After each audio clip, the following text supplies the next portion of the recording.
Hey everybody, this is Kenneth again. Here to talk a little bit more about how I managed to lose 100 pounds this past year and hopefully inspire you to make an effort to try as well.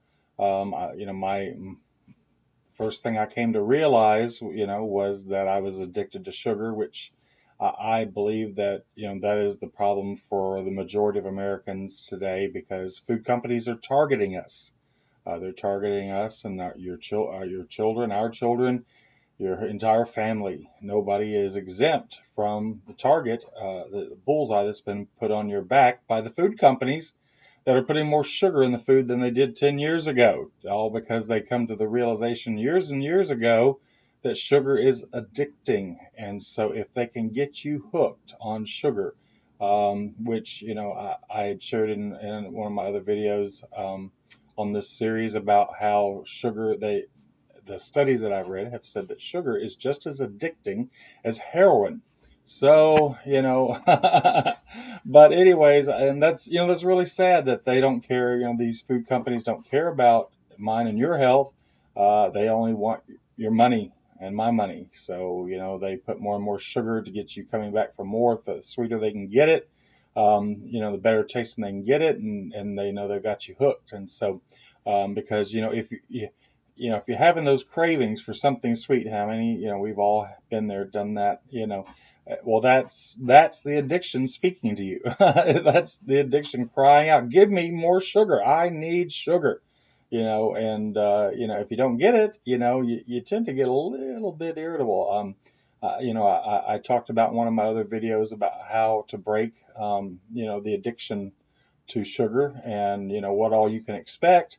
And so, I hope you have had a chance to look at that video. And I've got, I think, a total of four others in this series. So, but I have to tell you, I'd come to the point where I was miserable. I was up to, I'm sure I was up to 450 and quite possibly over, but I'm going to use a modest estimate. 450 pounds, 437 at one time was confirmed by my doctor. Um, but I have to tell you, I'd gotten to where I was so big, I broke two or three bed frames. My beds just could not support me. I had to start sleeping on the sofa. I couldn't breathe very well. I have to tell you, all that weight pressing on my chest and on my lungs. Um, and so I would, you know, I would try to sleep at night, but because I wasn't getting enough air, my sleep was broken, and so I'd wake up, every couple of hours, and that sort of thing. And so now that I'm, losing the weight and I've gone from a size 68 to a size 50, yay! So, I'm sleeping a lot better. So I had also at one point started developing type 2 diabetes. I had gotten really sick for a while. There was just a wide range of stuff that was going on in my body, and I couldn't explain it. Didn't know what was going on. I went to the emergency room one night, and they tested my blood sugar, said it was up over 400. So that's when they said you've got type 2 diabetes, and of course, I said, well, I won't have it for long because I'm going to get this weight off, and so before it kills me. So, anyways, now that I've lost all that weight, I don't have any the if you a lot of times if you lose the weight, type 2 diabetes will reverse itself, and so it certainly did for me, and so everything is fine, and I'm enjoying a lot better health for it. And I really, the reason why I wanted to create these videos is to just kind of encourage people. You can do it too. You know what? We're not going to let the food companies stick it to us, and just so they can get our money, and so they can shorten our lives, while they go, and earn millions, the CEOs and board of directors, they earn their millions in bonuses and pay, and pay every year. And so while we get sicker and sicker and poorer, shelling out more and more money, for doctor's visits and medicines and things like that. And, they're living in the lap of luxury and we're sitting here suffering, so, what, if I can put these videos out and help someone to come to the understanding, because I have to tell you, I did a lot of research. When I first started losing this weight, on sugar addiction, I really kind of just dove into the internet and I started researching, and It takes up to 6 weeks to break the addiction of sugar. When you become an addict, you say, I'm not an addict. Well, I wouldn't be so sure of that. It's very subtle, very sly. I mean, if you're not careful, it even tries to creep back in once you break the addiction cycle.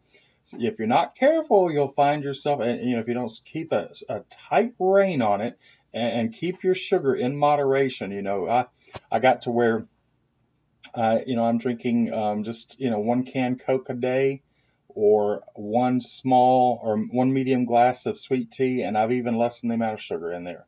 So there's things that you can do to, you can taper down, taper off, or I wouldn't recommend quitting cold turkey. Oh my God, that that would, of course, that would be hard to do because, like I said, the food companies do put a lot of a lot of cereals that just have tons and tons of sugar. The food companies are putting that in there just so you will keep coming back and buying their products. And so I've become a smarter shopper since all this. I look at the back of the box and I see, okay, this has way too much sugar. This is not good. This, and you don't think certain products, you don't think, oh, well, this don't have much sugar. Well, when you look on the back of that box, boy, will you be surprised. So, because they sneak it in they try to get it in under the radar on you. You'd be surprised how much sugar is actually in the foods that you're eating. So, um, there's things that you can do, to help better your situation. So, anyways, I hear my phone ringing, so I'm gonna let y'all go. And if this is helping anybody, please, if you get a chance to go and listen to the other parts of the series, go ahead and do that, please. And if it helps you, please, reply back. Let me know. I'd love to hear from you. Take care. God bless. Bye.